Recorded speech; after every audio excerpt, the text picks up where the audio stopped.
ఏదైనా కోల్పోతాను, నమ్మకాన్ని కోల్పోతాను. ఆశయాలతో చూసాను ఇప్పుడు రాజకీయ ఎత్తుకుని చూపిస్తాను. దెబ్బకి దెబ్బ తీగిపోతాను.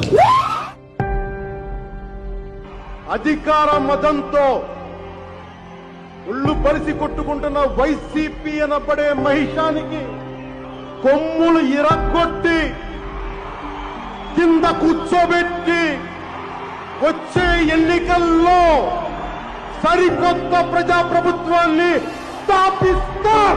వైసీపీ వ్యతిరేక ఓటుని చీల్చే ప్రసక్తే లేదు. ఆంధ్రప్రదేశ్ రాష్ట్ర బాధ్యతని పవన్ కళ్యాణ్ తీసుకుంటాడు, జనసేన తీసుకుంటాడు. ఎక్స్పెరిమెంట్స్ చెయ్యం, అసెంబ్లీలో అడుగు పెట్టే విధంగానే ఉంటుంది మా ప్రణాళిక. పవన్ కళ్యాణ్ తో సహా అందరూ ఏ అభ్యర్థులు నిలబడతారో అందరూ గెలిచే తీరాలి. ఓటుని వేస్ట్ కానివ్వం. జనసేన సత్తాని చాటుతాం.